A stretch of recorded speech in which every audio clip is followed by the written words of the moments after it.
Good morning, everyone. My name is Alejandro Iglesias-Campos, and I currently have the position of Program Specialist for Integrated Coastal Area Management, Marine Spatial Planning, and Sustainable Blue Economy at the Marine Policy and Regional Coordination section of IOC of UNESCO. I'm currently as well dealing with as a coordinator of MSP Global, and it is my pleasure to join you today to share our institutional experiences. Alejandro, if I can stop you just for a second, we can't see you, so there's no video stream from your side. Now, yes. Let me start by sharing with you this, how or what of UNESCO for MSP. Our institution defined in 2006 marine spatial planning as the public process of analyzing and allocating spatial and temporal distribution of human activities in order to achieve ecological, economic, and social objectives that are usually specified through a public political policy process led by governmental institutions. And a public process including all maritime sectors, as Daniel just mentioned, that considers alternative means to achieve a common vision for a country with emphasis on performance, monitoring, and evaluation, but learning by doing. And all of this building a broad-based stakeholders to ensure long-term support for management of marine spaces that people can understand, relate to, and care for, by taking into account the complex dynamic nature of ecosystems with a focus on maintaining ecosystems services over the time. This is how IOC of UNESCO defines the MSP concept. Ecosystem borders do not correspond to those administrative and boundaries defined in national jurisdictions, and the list of authorities in each country that should give direct attention to connections within an ecosystem. Ecosystem-based management is a way to accelerate the co-development of innovation by achieving a greater coherence in the context of planning. But much more than that. It regulates a better environmental status that is not planning per se. It is currently used as the basis for sustainable blue economy strategies, facilitates the management of coastal risk hazards, promote monitoring and surveillance with the support of the private sector, which is the case in many examples we have identified across the world, increases scientific knowledge and MSP multidisciplinarity and multi-sectoral approaches, which are the most transparent way to cooperate across borders and to ensure the implementation of multinational agreements that in complex and busy regions like our Mediterranean Sea. In 2005, member states of IOC requested our institution to include marine spatial planning as part of our agenda, our institutional agenda, and the need of clear guidance on ecosystem-based marine spatial planning to complement the work that we started in the 90s with integrated coastal area management. In 2006, we organized the first international workshop on MSP. And in order to review the state of the art, in order to discuss with experts from around the world on the practices developing MSP, 3 years later, in 2009, we launched the guide that you may know, that is on screen, that is one of the most used MSP guides available by our member states. The guide uses a clear, straightforward, step-by-step approach to show how marine spatial planning can be set up and applied towards achieving ecosystem-based management. The step-by-step methodology that you see on screen as well provides as well the support in order to have a coherent planning which requires the sharing of MSP relevant information. National authorities, as you know, may face the double challenge of measuring cumulative effects on ecosystems, but also assessing the needs of interconnected ecosystems. The guide provides first understanding what marine spatial planning is, a clear definition of the steps and tasks to set up a successful marine spatial planning initiative in a country that can help achieving ecosystem-based management, and also awareness on what has worked and what has not around the world. In 2017, the number of countries approving MSP processes increased to 65, with more than 10% of world's economic exclusive zones covered by government-approved MSP. And at the same year, IOC and the European Commission jointly organized the second International MSP Conference, where experts from all over the world show different levels of implementation of MSP processes in their countries and at regional scale, including areas where MSP was still in its infancy and where jointly learning, improved cooperation, and capacity building were still required, like today. These were the basis to launch the joint roadmap to accelerate MSP processes worldwide in support of the Agenda 2030. IOC and the European Commission moved forward the Global Ocean Agenda. This joint roadmap, as you can see there with the list of priority actions, has strategic objectives for mutual cooperation and a specific one on ecosystem-based MSP. Most countries and regions are currently rethinking their ocean ecosystem-based economies. Preliminary analysis and evaluations are being developed on the impacts of MSP to increase the stability, transparency, and predictability of the investment climate. And MSP processes are expanding worldwide. Investment in ocean-based businesses become less risky with an MSP in place. And this is what the task that we are doing with our member states. Ongoing MSP transboundary initiatives, especially cooperation between the responsible national agencies, have contributed to increasing knowledge, experience, and also data sharing among neighboring countries. They have helped as well building capacities and even triggered a political drive in certain countries. A lot of efforts are invested in project initiatives like the MSP Global and the WestMed initiative with the MSP Mediterranean cases, or institutional coordination at global level. Unfortunately, we still have a lot of challenges to deal with. We have limited knowledge and regarding the complexity and state of marine ecosystems and the impact that cumulative impact of certain activities have on them. We lack a coherent strategy for marine data collection, how to organize this data and how to map it. We cannot plan or sustainably use what we do not know that exists.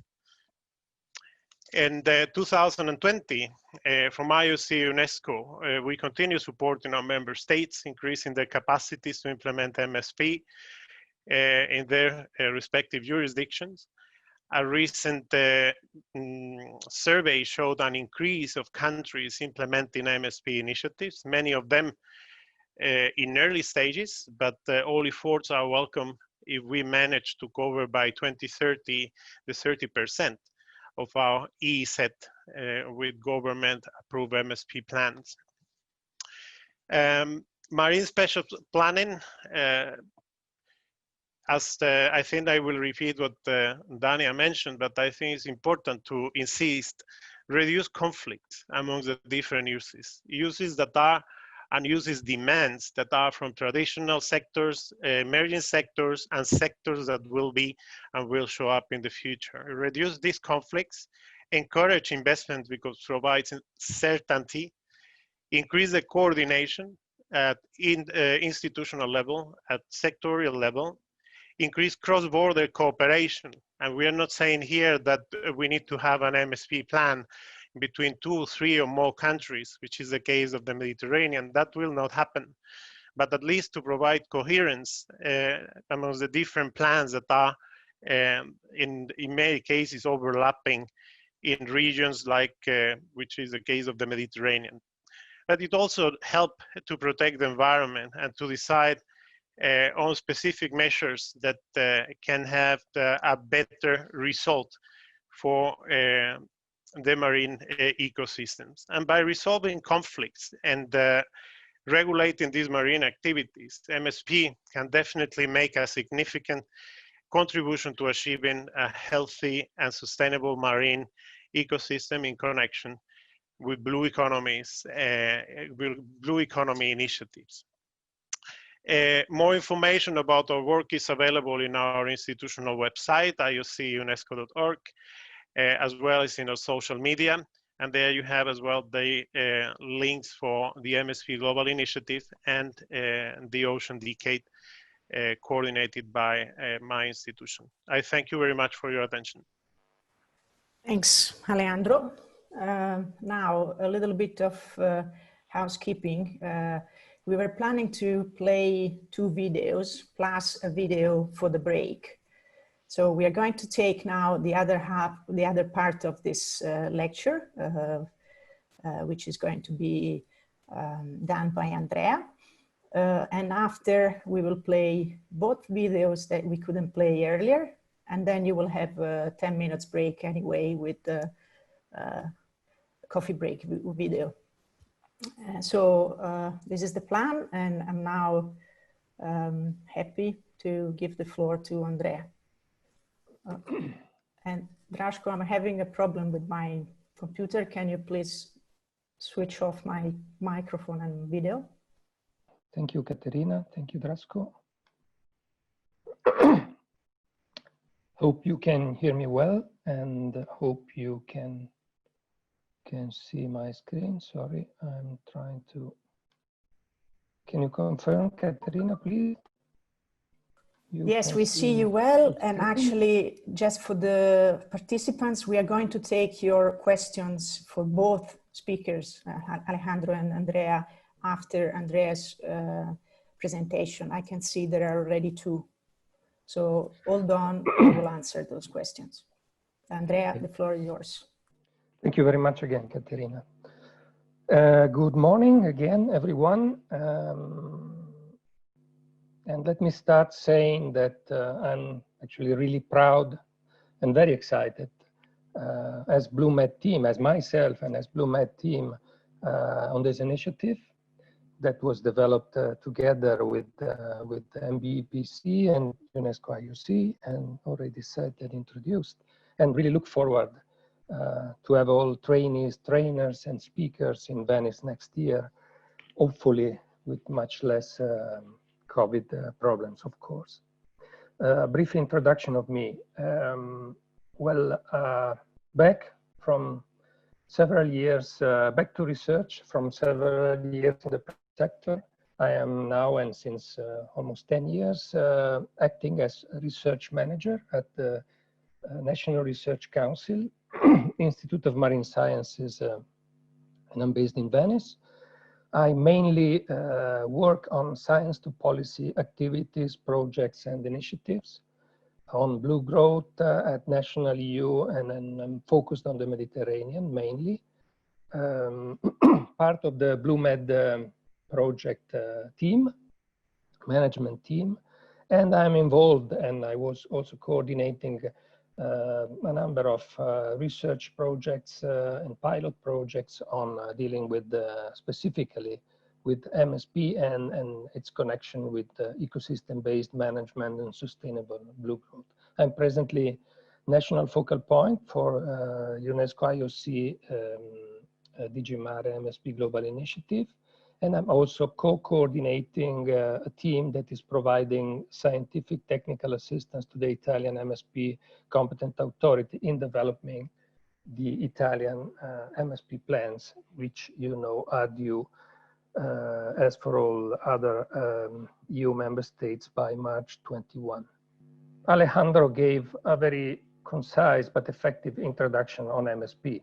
So the question is how to use the next 10 minutes. I decided to, and agreed with Alejandro, to focus on the importance of knowledge in the MSP process, trying to convincing you that MSP is a great playground, battleground if you want, to experiment science, policy, society interaction in ecosystem-based marine resources management, which is actually one of the reasons for using MSP in our course. I will touch upon a few basic concepts, leaving, of course, to the course the task of deepening. Okay, here it is. The statement is MSP is a science to policy to society challenge. It's a complex game involving many players, many disciplines and sectors, many environments. If you want, knowledge is a sort of necessary underlying cross-cutting layer to MSP. But even not to considering knowledge gaps that we always have, knowledge is not enough. And it's not enough for a number of reasons, which sometimes will be interesting to discuss with you. Not necessarily and not always decisions, as you know, are based on best knowledge available for a number of reasons that will be interesting to discuss with you lively in Venice next March. The importance of MSP and the need for multidisciplinary research and innovation informing MSP is recognized as a priority in the Strategic Research and Innovation Agenda and the implementation plan of the Blue Med Initiative. Is one of the 13 priority goals that the countries agreed to recognize as a priority in the process and the initiative. And this is not only the result of an analysis and a decision made by a group of scientists, which is not sufficient, but is in fact the result of an extensive consultation in most made countries, EU and non-EU, endorsed by country representatives, the Commission and the Union for the Mediterranean. You see in this slide mentioned a reference to the draft implementation plan that was recently released by the Coordination and Support Action and of the Blue Med Initiative and endorsed by the advisory board of the initiative. You may have a look in more detail to this implementation plan and to the Strategic Research Innovation Agenda, which is the backbone of the implementation plan. But what is knowledge for MSP, in MSP? Knowledge that will eventually allow us to go from data and information to wisdom. Knowledge inputs to MSP may or should regard conceptual tools and methodological approaches, and these may regard the overall planning process or specific tasks as stakeholder management, engagement, or others. They may regard data, geoportals, and decision support tools. There is a wide variety of tools in the literature and in the practices around Europe and the world. A third element is very wide, actually, and concerns the understanding of ecosystem functioning at different spatial scale and temporal scales. And finally, we need to be able to integrate horizontally all vertical knowledge on multiple disciplines, which, if you want, brings us back to the conceptual models and approaches we use. Not an easy task then, and we have to recognize, to know from the beginning, actually, that we need time for this. You can see in the slide the example of 15, 20 now, actually, years of experience of the MSP process in the Baltic. So it's a long story, actually, everywhere. And we need well-established and managed iterative and adaptive planning processes that are continuously fed and informed by existing and new knowledge. This is the best and most important guarantee that we will use knowledge-based MSP, time and iterative processes, properly organized and managed. I stress this point again. What is clear and evident, nevertheless, is that we cannot plan what we don't know. It was already mentioned in the previous presentations. In most cases, I would say, we know enough to develop good plans. So knowledge must not be an excuse for not planning, actually. But still, there are, or maybe, several important gaps that lead you to wrong decisions in many cases.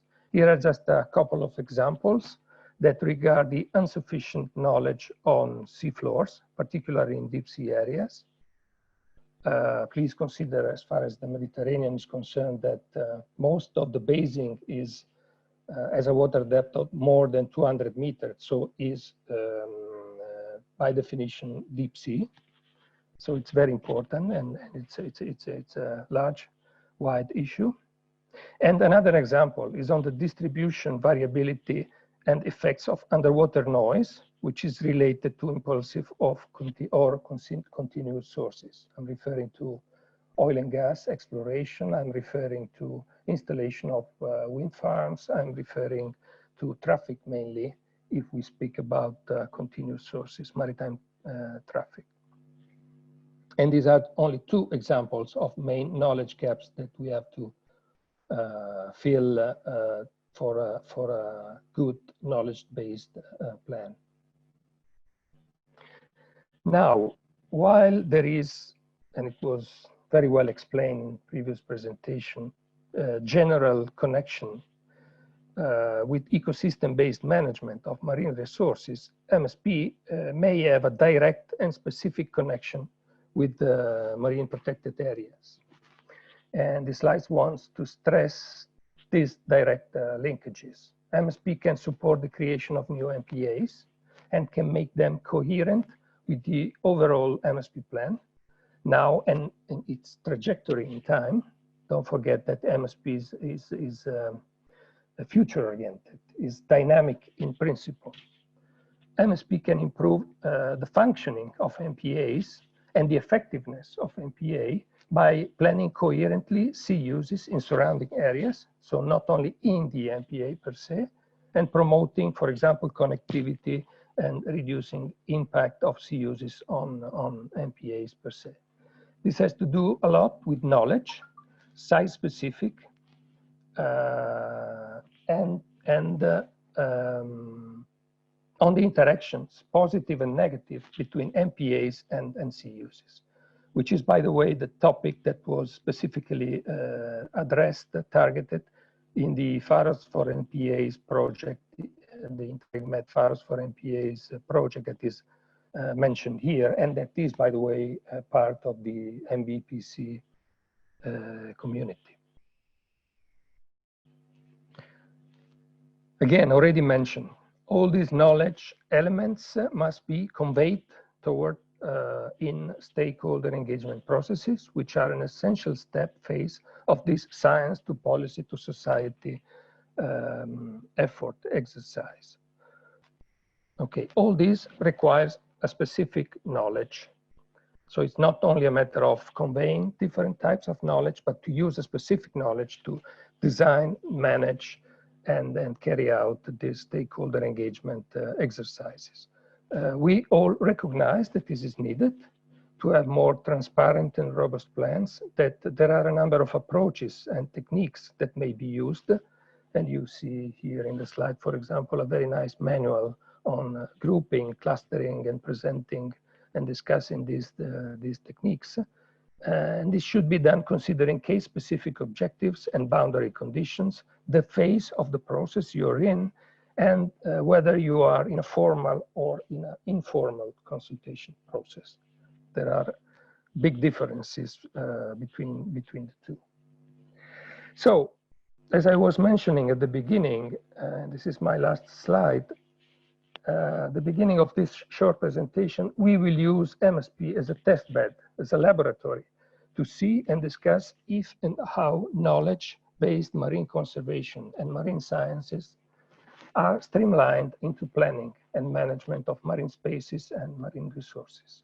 And I'd like to point out, to underline that in particular, on day 2, we will have an interactive session where a number of relevant case studies and experiences will be presented and discussed with the trainees and with all the people attending the meeting, focusing among the others on the topics that I briefly mentioned and that were mentioned by the other speakers and will be mentioned, I guess, by Chris and JB in their lesson, in the lecture after mine, and on the lessons learned in these case studies. So please consider this presentation only as an appetizer of what you will find at the course. And I'm speaking now to the attendees to the webinar that will be also attending as trainees the course. With this, I guess I can conclude my presentation.